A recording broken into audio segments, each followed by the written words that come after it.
사도행전 1장에 있는 말씀, 제자들이 예수님께 승천하시기 직전에 예수님께 뭐라고 물어봤죠? 이스라엘의 나라를 회복하시는 것이 지금입니까? 라고 이렇게 물어봤을 때 예수님께서 거기에 대해서 뭐라고 답변을 하셨어요? 사도행전 1장 7절에 보면 때와 시기에 관한 것은 너희들의 알 바가 아니다. 아버지께서 자기의 권한에 두셨다. 라고 이렇게 말씀을 하셨어요. 우리가 이 말씀을 어떻게 이해하고 있죠? 자, 사도행전 1장 6절에서 여기에서 이제 회복에 대해서 물어봤어요. 회복. 자, 이 회복이라고 하는 것을 예수님께서 말씀을 마태복음 17장 11절에서 누가 와서 회복할 것이다? 마태복음 17장 11절에 보면 이제 엘리야가 와서 모든 것이라고 했어요. 모든 것을 회복할 것이다. 이렇게 말씀하셨는데 여기에서 제자들이 물어볼 때 이스라엘 나라라고 말했죠. 자, 이스라엘이라고 하는 이 단어 뜻이 뭐죠? 이긴 자. 예, 이긴 자들의 나라를 회복하시는 게 지금 이 시점이냐라고 예수님께 물어봤을 때 예수님께서 대답을 뭐라고 했어요? 7절에서 때들이라고 했어요. 때들. 예, 때들과 시기들에 관한 것은 어떻게 한다? 너희의 알 바가 아니다. 이 말씀을 우리가 어떻게 이해하고 있습니까? 너희 알 바 아니다. 알 바 아니다. 라고 이렇게 말했어요.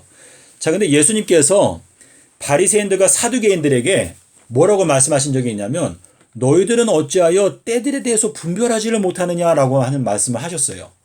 자, 우리 여기 때들이라고 여기 복수를 썼어요. 여기에도 시기들, 이게 복수를 사용하셨거든요.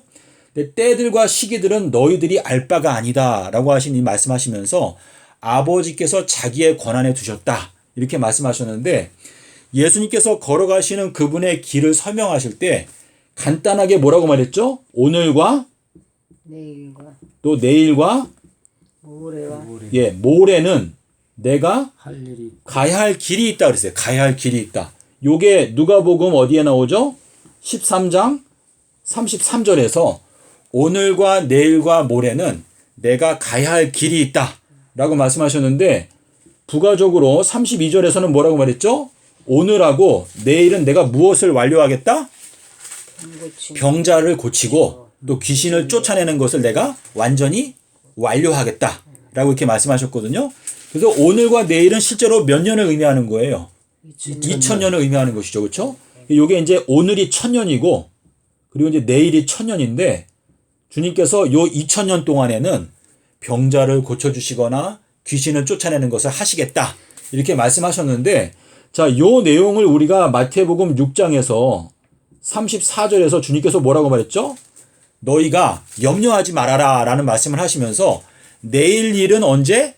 내일 염려하고 한날 괴로움은 그날의 족하다 라고 이렇게 말씀하셨어요. 자, 그러면 지금 여기 때들과 시기들에 대해서 너희가 왜 분별하지 못하느냐라고 하는 말씀을 마태복음 16장 3절에서 예수님께서 바리새인들과 사두개인들에게 뭐라고 말했어요? 너희가 어찌하여 시대들의 표적, 원어를 보면 때들, 이 때들의 표적을 너희가 분별하지 못하느냐? 때들의 표적. 이건 뭐예요? 너희가 날씨는 분별할 수 있으면서도 어찌하여 이 때들, 우리가 지금 살고 있는 이 때들을 분별하지 못하느냐라고 책망을 하셨어요. 자, 그러면 예수님께서 사도행전에서 말씀하신 때들과 시기들은 너희들이 알 바가 아니다라고 하는 이 말씀이 우리가 어떻게 이해할 것인가? 이것이 그냥 제자들에게만 하신 말씀일까? 우리 모두에게 하신 말씀일까?를 우리가 생각해 봐야 되는데 마태복음 6장 34절에서 말씀하신 오늘 일은 오늘 염려하고 내일 일은 내일 염려하라 라고 하는 말씀을 생각하게 되면 제가 이해하는 건 뭐냐면 제자들의 경우에는요. 오늘이라고 하는 때에 살던 존재들이었어요. 내일에 살던 존재가 아니었죠. 그러니까 제자들은 첫 번째 천년기에 살던 존재들이기 때문에 때들과 시기들은 너희가 알 바가 아니다 라고 하는 말씀을 하신 것인데 자, 예수님께서 솔로몬과 백합화에 대해서 말씀하시면서 오늘 있다가 내일 아궁이에 던져지는 들풀도 하나님께서 이렇게 입히신다라고 하는 말씀하실 때 예수님께서 말씀하신 오늘과 내일은 어떻게 되는 거예요? 내일은 아궁이가 있다. 이 아궁이를 예수님께서 마태복음 13장에서는 풀무불이라고 말씀하셨어요. 그래서 이 풀무불이라고 하는 것은 가라지들을 다 모아서 태워버리는 시점은 오늘이 아니고 내일에, 요 내일에 아궁이가 있는 것이죠. 아궁이. 그래서 제자들의 경우에는 오늘이라고 하는 시간에 살던 그 사람들이기 때문에 때들과 시기들은 너희가 알 바가 아니고 이거는 아버지의 권한에 있다라고 말씀하셨는데, 아버지가 갖고 계신 권한이 뭐였어요? 재림의 날짜를 아까 장로님 기도하실 때 말씀하신 것처럼 하나님께서는 자기의 비밀을 그 종 선지자들에게 먼저 공개해 주시지 않고는 결단코 행하심이 없다라고 말씀하셨거든요. 그러니까 우리가 여기에서 보면 자, 때들과 시기들이라고 말했는데 요 때들이라고 하는 단어가 계시록에 가면 어디에 나오죠? 계시록 12장 6절하고 14절에 가면 여기에 한때, 두때, 반때가 나와요. 자, 근데 한때, 두때, 반때를 원어로 보면은 여기에 말씀하신 사도행전 1장 6절에서 말씀하신 요 때들이라고 하는 요 단어가 계시록에 나오는 여기 한때, 두때, 반때 요거랑 같은 단어거든요. 자, 근데 계시록을 하나님께서 우리에게 주실 때 뭐라 그랬어요? 이 책의 예언의 말씀을 읽는 자와 듣는 자들과 그 가운데 기록된 것을 지키는 자들은 어떻다? 복이 있다. 그러면 주님께서 말씀하신 때들과 시기들은 너희들이 알 바가 아니다라고 하는 이 말씀은 뭐예요? 제자들에게 국한해서 말씀하신 것인데, 자, 제자들이 이제 다 순교하고 누구만 남았어요? 요한. 사도 요한만 남았을 때 요한 계시록을 주시면서 여기에 때들에 대한 것, 시기들에 대한 것이 기록되어져 있는데 이것들을 너희가 연구하고 깨달아 알게 되면 뭐가 있다? 복이 있다라고 말씀을 하셨거든요. 그럼 예수님께서 이 말씀을 하신 게 모순되게 말씀하신 것이 아니고, 제자들이 지금 하나님의 나라가 회복되는 게 마음 가운데 급한데 이스라엘 나라를 회복하시는 게 지금인가요? 라고 물으니까 때들과 시기들에 가는 것은 너희들은 몰라도 괜찮다. 이거는 아버지의 권한인데 아버지께서 이제 보내시는 성령 보혜사가 오시게 되면 그것을 너희들에게 알려주실 것이다. 적당한 때가 되면 알려주신다라고 하는 것을 말씀하신 것인데, 예수님께서 이 땅에서 살아계실 때 2세대라는 표현을 썼어요. 2세대. 자, 이 2세대라는 게 언제하고 언제를 가리킬까요? 자, 2세대라는 표현이 있고요. 여기에 반대되는 표현은 뭐냐면 다른 세대예요. 다른 세대. 자, 요 다른 세대라고 하는 표현은 에베소서 3장에 나오거든요. 근데 2세대라고 하는 거는 예수님께서 말씀하시는 2세대는요. 초림 때가 2세대고 재림 때도 2세대예요. 그 초림과 재림 사이를 뭐라고 말하죠? 다른 세대라고 말해요. 근데 또 다르게 말하면 뭐냐면은 세상 끝이라는 표현이 있어요. 세상 끝도 초림 때가 세상 끝이었어요. 그리고 재림 때가 또 세상 끝이에요. 그 세상 끝이라는 게 히브리서 9장 26절에 보면은요. 예수님께서 십자가에서 달려 돌아가신 사건을 뭐라고 말하냐면 죄를 없이 하시기 위해서 세상 끝에 나타나셨다라고 표현하고 있어요. 그 이게 뭐냐면 예수님의 십자가는 이 7,000년 중에서 가운데에서 이루어졌거든요.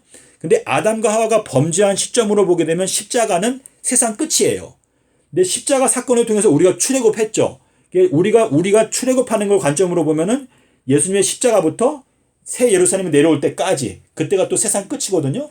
근데 문제는 구원 얻는 자들을 먼저 구원하시기 때문에 요 재림 때를 주님께서는 세상 끝이라고 말씀하시는 건데, 제자들이 마태복음 24장 3절에서 주님의 임하심과 세상 끝에는 무슨 징조가 있겠습니까? 라고 물어봤죠. 근데 그 세상 끝에 대한 징조를 설명하실 때 예루살렘 멸망과 재림을 같이 말씀하셨어요. 그러니까 예수님께서 말씀하시는 세상 끝이라고 하는 것은 마태복음 13장에 보면 주님께서 세상 끝은 추수 때이다, 풀무불이다, 이렇게 여러 가지로 말씀하셨는데, 예레미야서 5장 24절에 보면은 여기 이제 원어 성경에 보게 되면은 추수를 위해서 하나님께서 몇 년을 정하셨다? 7년의 기간을 정해 놓으셨다 그랬어요. 이게 7년이라고 하는 것을 다니엘서에는 뭐라고 설명하고 있죠? 7배를 뜨거운 풀무불을 만들어라. 또 7대 동안에 느부갓네살 왕이 짐승처럼 지낸다. 이렇게 표현을 하고 있거든요. 그래서 지금 주님께서 2세대 그리고 다른 세대, 그래서 요거는 초림도 2세대고 재림도 2세대, 그리고 세상 끝도 처음도 십자가 사건도 세상 끝이고 요 마지막 재림의 때, 요 때도 세상 끝이다. 이렇게 지금 표현을 하고 있거든요. 근데 지금 우리들은 지금 내일에 살고 있어요. 내일에. 그래서 마태복음 6장 34절에서 말씀하시는 대로 우리들은 내일 일을 염려하는 존재들이기 때문에 우리들은 때들과 시기들에 대해서 알아야 한다. 라는 뜻이거든요. 그래서 너희가 충성되고 지혜로운 정이 되어서 때를 따라서 양식을 나누어 주는 청지기가 되려면 우리가 때들에 대해서 연구를 해야 돼요. 그래서 마태복음 24장에서도 때들에 따라서 양식을 나누어 주는 충성된 청지기가 누구냐라고 하실 때는 때들을 알아야지 나누어 주지 않겠습니까? 그래서 고린도전서 14장 8절에서 뭐라고 말했죠?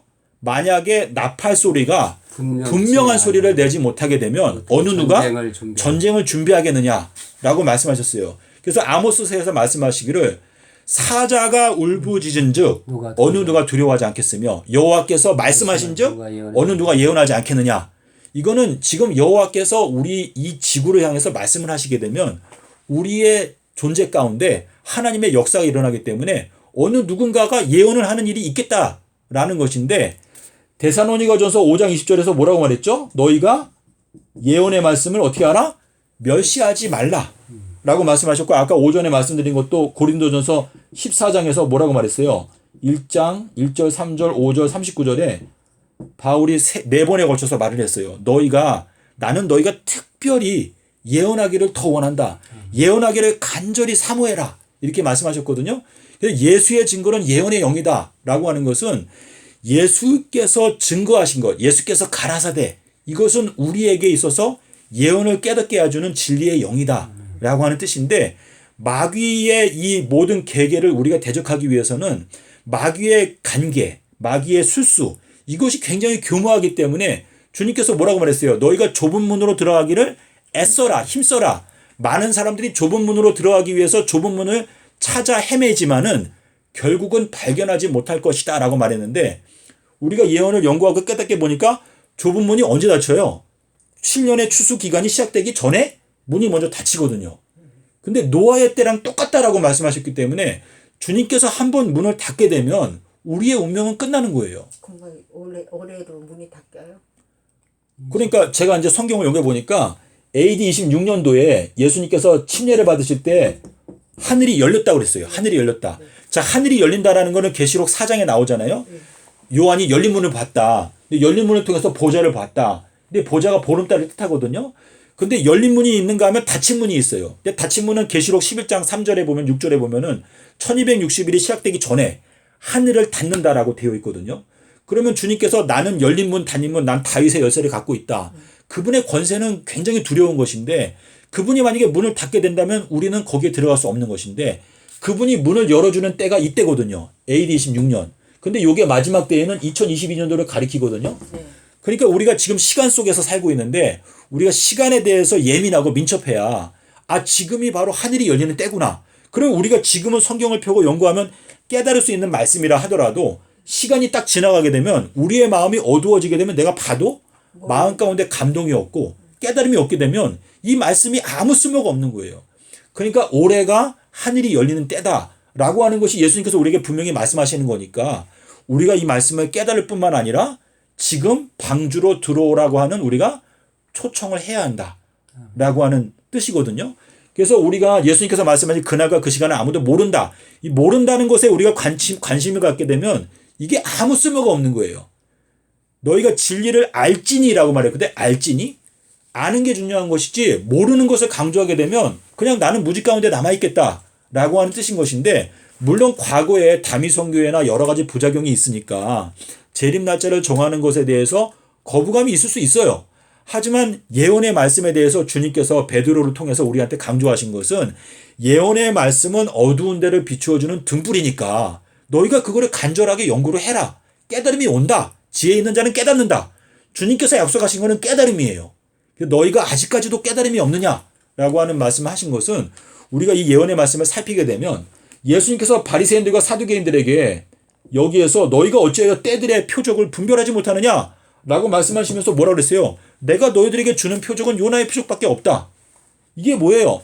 요나의 표적을 너희가 연구하게 되면 때들을 깨달을 수가 있다라고 하는 것을 말씀하시는 것이거든요. 그래서 솔로몬 왕이 살렘 왕이 아가서에서 왜 비둘기에 대한 얘기를 많이 했는가? 비둘기에 대한 얘기가 아가서 6장 9절에 나오잖아요. 나의 비둘기, 나의 완전한 자야. 너는 하나뿐이로구나. 이렇게 말씀하시면서 이 비둘기가 요나인데 예수님께서 침례를 받고 하늘이 열리면서 하늘에서 내려왔던 성령이 비둘기의 모양을 갖고 있었어요. 그래서 이 비둘기의 영을 예수님께서 받으신 것처럼 우리들도 받아야 예수님의 길을 따라갈 수가 있다. 라고 하는 뜻이거든요. 그래서 우리가 이번에 코로나가 이제 유행하면서 시편 91편에 보면 여기에 지존자가 나오죠. 지존자. 지존자의 은밀한 곳에 거하는 자는 전능하신 자의 그늘 아래 거한다. 라고 하는 말씀이 있는데 여기에 나오는 요 지존자라고 하는 요 단어가 요나예요. 요나. 그래서 이게 저기 지금 제가 지금 잠깐 생각이 안 나는데 어떻게 되나? 요온이거든요. 요 앞에 글씨가 지금 생각이 안 나는데 높이 계신 비둘기란 뜻이에요. 지존자가. 높이 계신 비둘기께서 우리들을 다 통치하신다라는 건데 예수님께서 침례 받으실 때에 비둘기의 영이 내려왔다는 것은 아버지의 영. 그래서 예수님은 뭐라 했어요? 그분의 육체 가운데 뭐가 거하신다? 하나님의 신성의 충만하심이 육체 가운데 거하신다라고 말했거든요. 그래서 그게 결국은 예수님께서 침례 받으실 때 비둘기의 성령이 내려왔다는 것은 아버지의 신성의 충만함이 예수님께 임하셨다. 그래서 예수님이 하나님의 아들이다라고 말했는데 예수님이 하나님의 아들이라는 게 무슨 뜻이에요? 여기 요한복음 5장 18절에 뭐라 했어요? 예수께서 자기 자신을 하나님의 아들이라고 주장하신 것은 무슨 뜻이라고 그랬어요? 그분이 하나님 아버지랑 동등하다라고 하는 의미라고 말씀하셨거든요. 예수님이 하나님의 아들이다라고 하는 것은 예수님 그분 자신이 하나님 아버지의 본체이시다라는 것을 주장하신 것이거든요. 이건 놀라운 거예요. 그래서 예수님 그것이 기적인데 어떻게 이 온 우주에 전능하신 아버지의 본체께서 예수님이라고 하는 육체 가운데 들어와 계셨을 수 있을까? 이것이 큰 기적인데 그 기적을 예수님께서는 요나의 기적이다라고 말씀을 하시는 것이거든요. 그래서 이 피조물들이 범죄했을 때 거기에 대한 그 근본적인 책임을 예수님께서 지시고 이 땅에 오셔서 죽기까지 복종하심으로 말미암아 하나님 보좌 높은 곳에 올라가 앉으셨다. 이렇게 지금 말씀을 하시는 것이거든요. 오늘 저녁에 저희가 함께 나눈 말씀은 이제 그날과 그 시간에 대해서 이제 사람들이 알지 못한다. 그래서 많은 사람들이 이제 재림날짜 정할 때 가장 대표적으로 사용하는 성경 구절이 두 개잖아요. 하나는 마태복음 24장 36절하고 그리고 이제 사도행전 1장 6절에 7절에 있는 말씀이거든요. 근데 이 말씀을 우리가 자세하게 뜯어보게 되면 여기에서 단수를 사용한 게 아니에요. 때와 시기라고 말씀하신 게 아니고 때들과 시기들이라고 그랬어요. 자, 그럼 때들과 시기들이라는 건 뭐예요? 예언과 관련해서 하나님께서 우리에게 주신 모든 시간들을 말하는 거거든요. 그러니까 2300 조성 예언도 그렇고 70일의 예언도 그렇고 1290일 1335일 이런 게 모든 것들 한때 두때 반때 뭐 42달 이런 거 모든 거 이런 것들이 다 때들과 시기들이거든요. 근데 이런 것들에 대해서 너희들이 알 바가 아니다라고 말씀하셨다는 것을 우리가 만약에 이 말세에 사는 우리한테도 적용하게 되면은 예수님께서 너희 예언 연구할 필요 없다라고 한 뜻으로 말씀하신 것으로 오해할 수가 있는데 다니엘서 12장 11절에서 말했잖아요. 악한 자는 악을 행하고 악한 자는 아무도 깨닫지 못하는데 오직 지혜 있는 자는 깨닫게 될 것이다 라고 말씀하셨고 1335일까지 이르는 자는 복이 있다 라고 말씀하신 것은 예수님께서 모순되게 말씀하신 것이 아니고 제자들의 경우에는 오늘이라고 하는 때에 살던 사람들이기 때문에 너희들은 몰라도 된다라고 하셨는데 예수님께서 살아 생전에 마태복음 16장 3절에서 바리새인들과 사두개인들한테 너희들은 어찌하여 때들을 분별하지 못하느냐 때들의 표적을 분별하지 못하느냐라고 책망을 하셨거든요. 그러니까 이거 뭐예요? 너희가 때들을 알아야 된다라고 지금 강조하신 거거든요. 다니엘서에 예수님의 탄생이 다 예언되어져 있는데 너희들은 내가 지금 와 있는데도 왜 나를 알아보지 못하느냐 이거를 말씀하신 거거든요. 그러니까 예수님께서는 때들을 아는 것을 원하시는데 제자들이 지금 바라는 건 뭐예요? 회복을 지금 바라보고 있는데 이 회복은 언제 이루어지는 거예요? 재림이 가까워져야 엘리야가 오게 되고 엘리야가 이루는 것이기 때문에 제자들이 그것을 알아봤자 그걸 전해봤자 아무 효과가 없는 거거든요. 그러니까 제자들은 너희들은 몰라도 된다. 너희들의 알 바가 아니다. 그거는 아버지의 권한에 있고 아버지께서 때가 되면 그것을 공개하실 것이다. 성령을 통하여 알려주실 것이다. 라고 이렇게 말씀하셨기 때문에 요한복음 14장 26절에 보면은 예수님께서 보혜사 성령이 오셔가지고 모든 것을 너희들에게 가르쳐 주실 것이다. 자, 그래서 고린도전서 2장 10절에서 뭐라고 말했어요? 성령은 하나님의 가장 깊은 것이라도 다 통달하신다. 그러니까 성령이라는 건 뭐예요? 아버지 하나님의 영이거든요. 그러니까 아버지 하나님의 영은 하나님의 가장 깊은 것을 다 통달하신다라고 하는 것은 하나님 아버지께서 우리에게 보내시는 그 성령, 아버지의 영은 결국은 아버지께서만 알고 계시는 재림 날짜를 우리에게 알려주신다라고 하는 뜻이거든요. 그런데 이 그날과 그 시간이라고 하는 것은 우리 기독교인들에게 해당되고 있는 그날과 그 시간이 있고 이방인들에게 해당되는 그날과 그 시간이 있어요. 그래서 예수님께서 말씀하실 때 1경, 2경, 3경, 4경이라고 말했어요. 주님께서 오시는 시간을 1경, 2경, 3경, 4경 그거를 다른 말로 뭐라고 말했죠? 저물 때에, 밤중에, 닭이 울 때, 새벽에 이렇게 시간을 네 가지로 나누어서 말씀하셨거든요. 그래서 이것이 우리는 기독교인들이기 때문에 기독교인들의 경우에는 예수님께서 가장 먼저 방문하신다라고 하는 뜻이고 이방인들의 경우에는 어때요? 42달의 기간이 더 있잖아요. 그래서 그 이방인들의 경우에는 늦게까지 은혜의 기간이 열려 있다라는 것을 예? 그게 다른 세대. 2세대 다른 네. 세대. 그러니까 요 제가 이제 아까 말씀드렸던 요 다른 세대 요거는 이제 초림과 재림 요 사이에 살던 존재들 요거는 이제 다른 세대들이라고 제가 설명을 의도한 것이거든요. 예. 그럼 이방인의 때 이방인의 때는 이제 2세대이긴 한데 이방인의 때는 그러니까 7년이라고 하는 기간이 자, 우리 지구 역사 전체를 보면 7,000년이죠.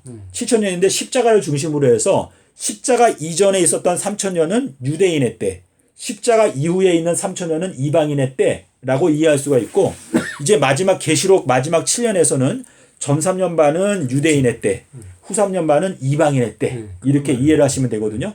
예, 그래서 그렇게 이해하시면 되고 이 세대는 초림과 재림을 나타내고 다른 세대는 초림과 재림 요 사이에 살던 사람들. 요거는 에베소서 3장 5절에 나와요.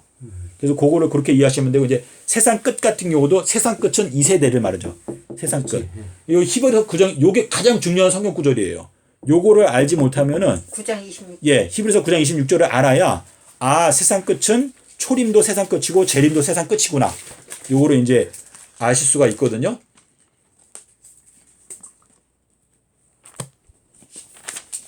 히브리서 여기 9장 26절에 보면은 예.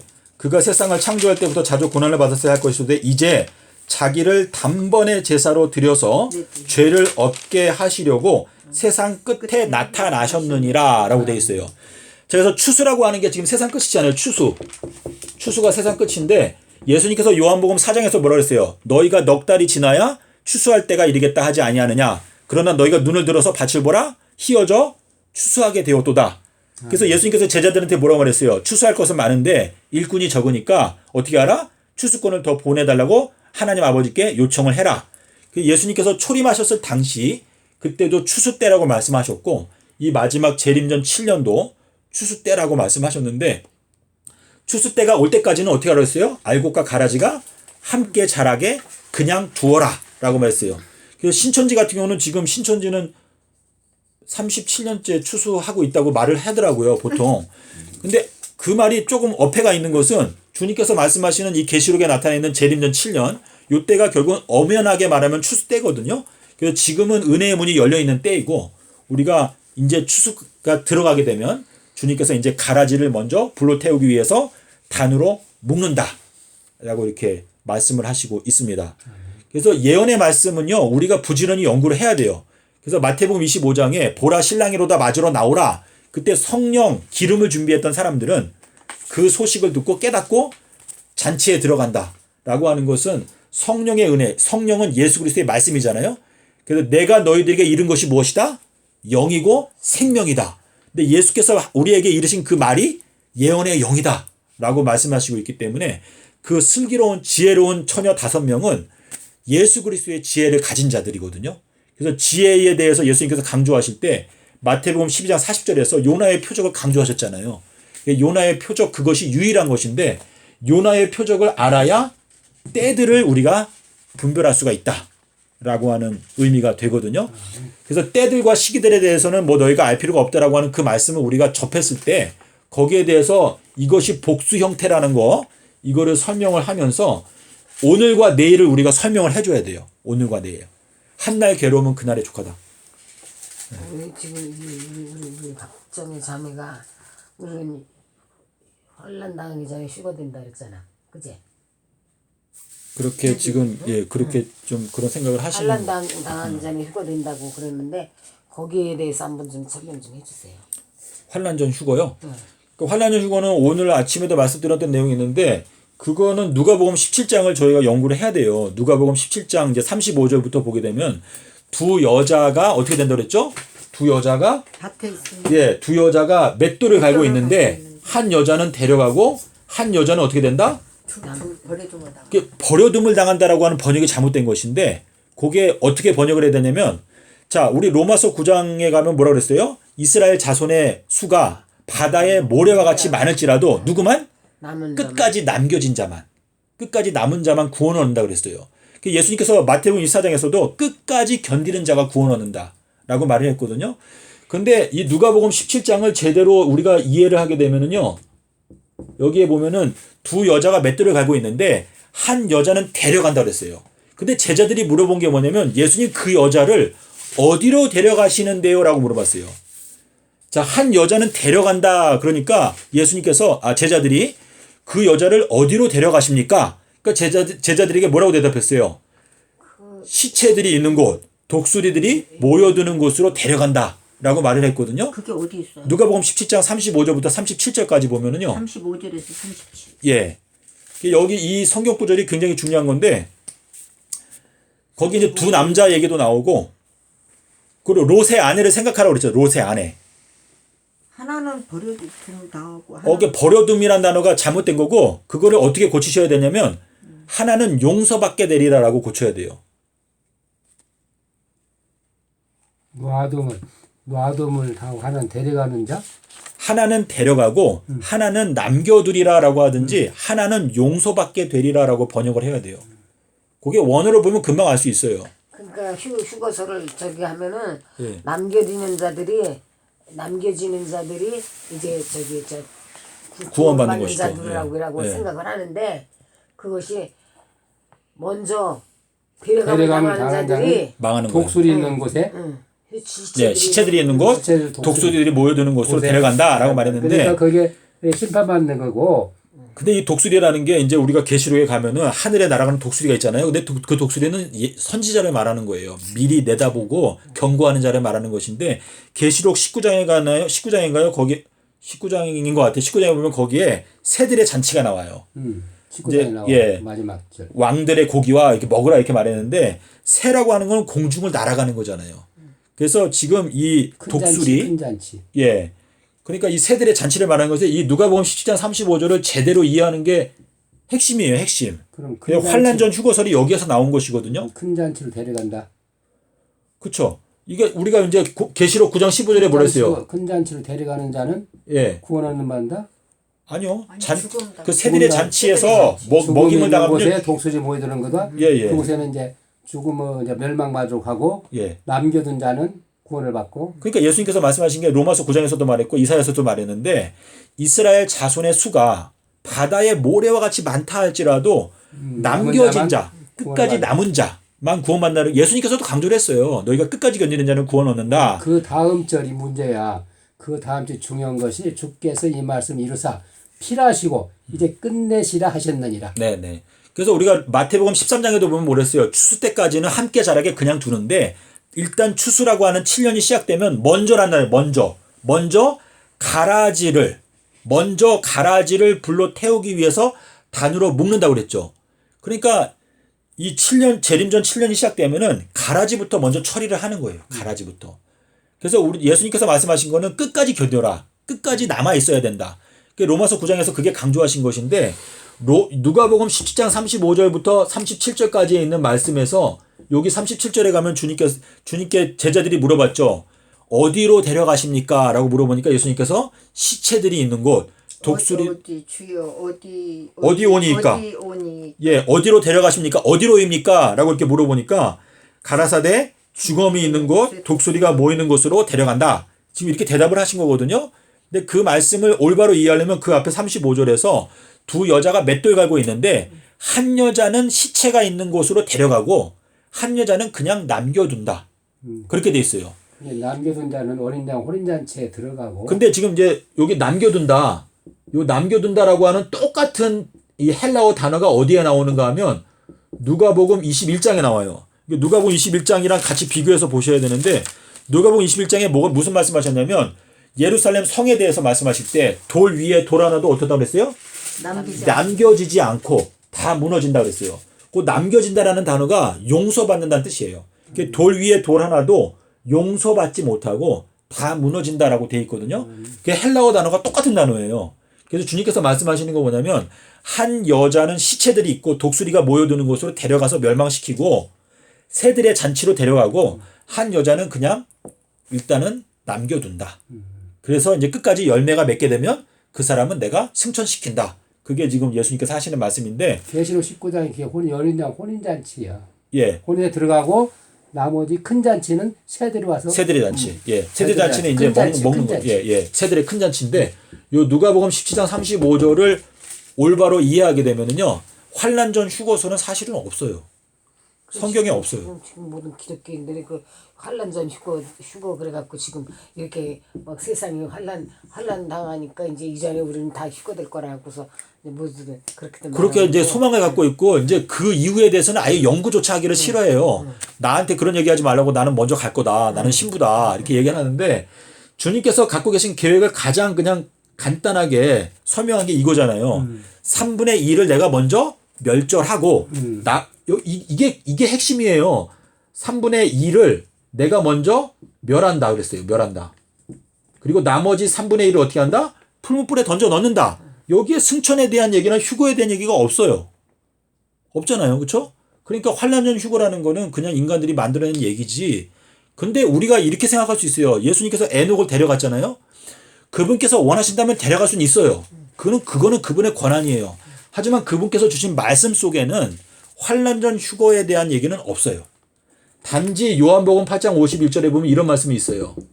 나의 말을 지키는 자는 죽음을 결단코 맛보지 아니하리라 라고 하는 말씀이 여기 있거든요. 요 말씀을 우리가 소망을 갖고 요 말씀을 지키기 위해서 노력하게 되면 이 말씀 그대로 우리가 죽음을 맛보지 않고 승천할 수도 있어요. 근데 그거는 주님께서 결정하시는 거지 우리가 결정하는 건 아니고 다만 환란전 휴거설이 성경적으로는 그런 가르침이 없다라는 게 저는 확실하다고 생각이 되는데 누님께서도 다른 데서 영상을 보시고 다른 영상에서 또 거기에 대한 이 주장을 여러 가지로 설명하는 게 있잖아요. 근데 그런 것도 이제 뭐 저도 마음을 열고 살펴보겠지만은 제가 누가복음 17장 이걸 보고 나서 저는 깜짝 놀랐어요. 어떻게 한글 성경에 번역된 거하고 실제 예수님의 말씀이랑 정반대일 수 있을까? 이게 충격적이었거든요. 근데 지금 네. 나도 이제 유튜브 동영상 이렇게 목사님들 설교 좋은 분들만 내가 이렇게 모아놨거든요. 네. 그런 분들이 네. 설교 말씀이 네. 90%는 환란전 휴거설이에요. 90%. 그러니까 환란전 휴거설. 그러니까 나도 처음에는 환란전 휴거를 안 믿었어요. 왜 안 믿었냐면은 나 성경 말씀에 봤을 때 네. 마태복음 24장에 예. 나오잖아요.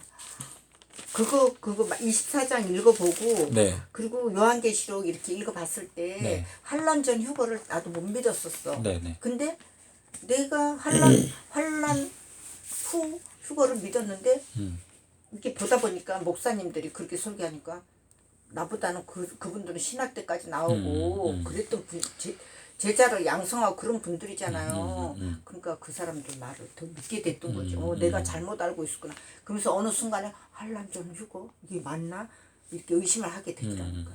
근데 하여튼 저희는 예수님이 최고니까 예수님께서 하신 말씀대로 끝까지 견디는 자는 구원을 얻으리라 라고 하는 말씀이 있으니까 지금 예수님의 말씀이나 이런 거 다 살펴봐도요. 환란전 휴거에 대해서 말씀하신 게 없고 주님은 우리들을 자 12제자들을 인도하신 걸 생각해 보세요. 12제자들이 갔던 길이나 12지파가 가는 길이 똑같거든요. 12제자를 먼저 선택하시고 3년 동안 양육을 하시고 그 다음에 오순절 때 성령을 받고 제자들 대부분이 순교했어요. 근데 그게 요 12지파들도 똑같은 그걸 겪거든요. 그래서 그 제단에 있는 영혼들이 뭐라 그랬어요? 언제까지 우리의 이 피를 신원하여 주시기를 언제까지 하실 것입니까? 너희 동물 종들도 너희들과 같이 죽임을 당할 때까지 기다려라. 수가 차기까지 기다리라. 예. 그렇게 말씀하셨거든요. 그러니까 이게 12제자나 12지파나 가는 길이 똑같아요. 근데 어떻게 환난전 휴거가 12제자들 중에서 환난전 휴거가 없었는데 여기에서는 있다고 말하는 게 말이 안 되거든요. 자, 호세아서하고 예.